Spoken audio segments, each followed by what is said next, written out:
السلام علیکم ناظرین، میں رئیس اعظم حیدری کولکتہ انڈیا سے فضائل تبلیغ پیش کر رہا ہوں۔ سماعت فرمائیں کہ نبی کریم صلی اللہ علیہ وسلم کا ارشاد ہے کہ اس شخص کی مثال جو اللہ کی حدود پر قائم ہے اور اس شخص کی جو اللہ کے حدود میں پڑھنے والا ہے اس قوم کی سی ہے جو ایک جہاز میں بیٹھے اور قرا سے مثلا جہاز کی منزلیں مقرر ہو گئی ہو کہ بعض لوگ جہاز کے اوپر کے حصہ میں ہوں اور بعض لوگ نیچے نطق کے حصہ میں ہو۔ جب نیچے والوں کو پانی کی ضرورت ہوتی ہے تو وہ جہاز کے اوپر کے حصے میں آ کر پانی لیتے ہیں۔ اگر وہ خیال کر کے ہمارے بار بار اوپر پانی کے لیے جانے سے اوپر والوں کو تکلیف ہوتی ہے، اس لیے ہم اپنے ہی حصہ میں یعنی جہاز کے نیچے کے حصہ میں ایک سوراخ سمندر میں کھول لیں جس سے پانی کے یہاں ہی ملتا رہے، اوپر والوں کو ستانا نہ پڑے۔ ایسی صورت میں اگر اوپر والے ان احمقوں کی اس تجویز کو نہ روکیں گے اور خیال کر لیں گے کہ وہ جانے ان کا کام، ہمیں ان سے کیا واسطہ، تو اس صورت میں وہ جہاز غرق ہو جائے گا اور دونوں فریق ہلاک ہو جائیں گے، اور اگر وہ ان کو روک دیں گے تو دونوں فریق ڈوبنے سے بچ جائیں گے۔ صحابہ کرام رضی اللہ تعالیٰ عنہ حضور اقدس صلی اللہ علیہ وسلم سے ایک مرتبہ دریافت ہے کہ ہم لوگ ایسی حالت میں بھی تباہ و برباد ہو سکتے ہیں جبکہ ہم میں 16 متقی لوگ موجود ہوں؟ حضور صلی اللہ علیہ وسلم نے ارشاد فرمایا، ہاں، جب خباثت غالب ہو جائے۔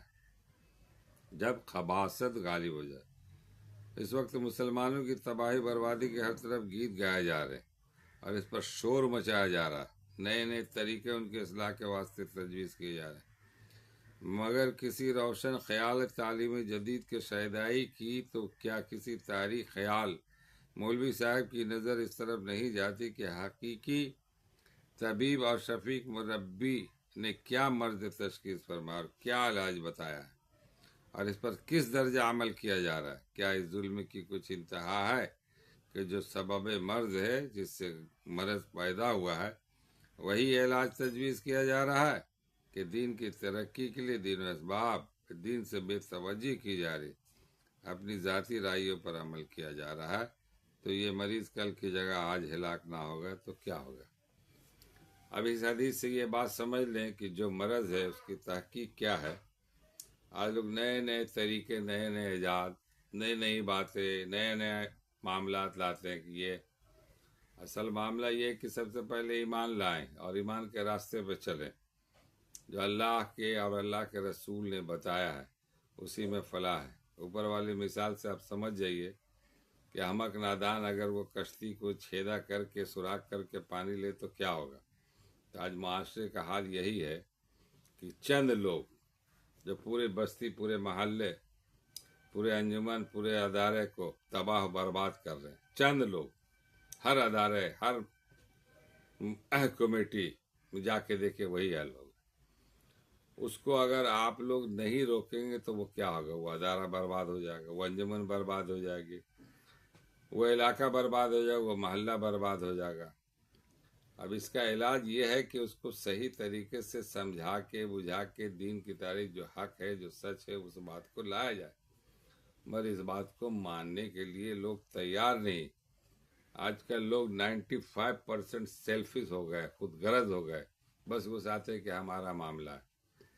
تو اس بات سے آپ کو سمجھ میں آ جانی چاہیے کہ ہمارا جو مرض ہے اس کا علاج کیا ہے۔ اس کا علاج یہی ہے کہ کلمہ لا الہ الا اللہ کے ورد کرنے والے دین کی رسی کو مضبوطی سے تھام لے، اسی میں بھلائی ہے۔ کہیں بھی خلفشار، کہیں بھی کوئی بات ہوتا کہاں، جب ناحق انصاف نہیں ہوتا، جب انصاف نہیں ہوگا تو وہ تو پھر جو ہے نا اپنا حق لینے کے لیے میدان میں آ جائیں گے اور نتیجہ کہ وہ فساد، اور ظالم کا معاملہ یہ ہے کہ وہ حق دبانے کے لیے کچھ بھی کر سکتے ہیں۔ تو یہ ہے معاملہ، تو اسی بات کو اصل میں سمجھنا ہے میرے بھائیوں، میرے دوستوں۔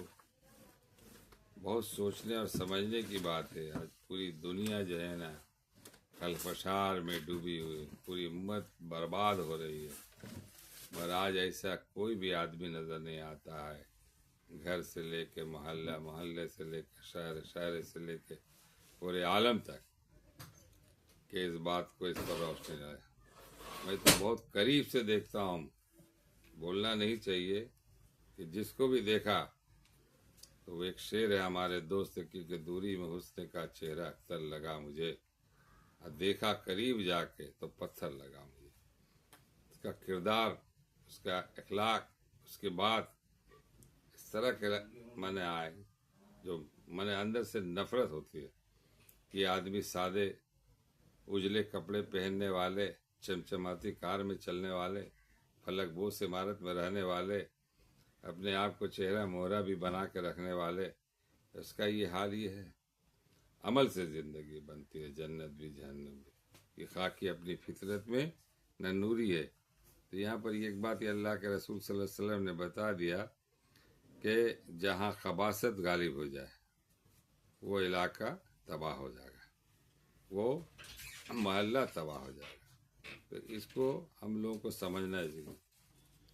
ایک صحابہ کرام نے حضور اقدس صلی اللہ علیہ وسلم سے ایک مرتبہ دریافت ہے کہ ہم لوگ ایسی حالت میں تباہ برباد ہو سکتے ہیں جبکہ ہم میں صلح اور متقی لوگ موجود ہیں۔ صلح اور متقی لوگ کس کو کہتے ہیں؟ صالح لوگ، نیک لوگ، متقی ڈرنے والے، وہ لوگ بھی موجود ہوں گے تو بھی ہلاک ہے۔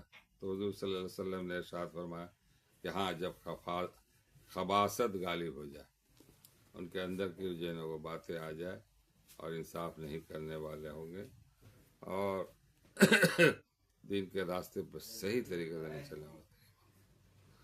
اللہ تعالی ہم لوگوں کو پڑھنے سننے سے زیادہ عمل کرنے کی توفیق عطا فرمائے۔ ہمارے حق میں بھی دعا کیجیے، ہم بھی آپ کے حق میں دعا کرتے ہیں۔ اللہ آمین۔ السلام علیکم ورحمۃ اللہ وبرکاتہ۔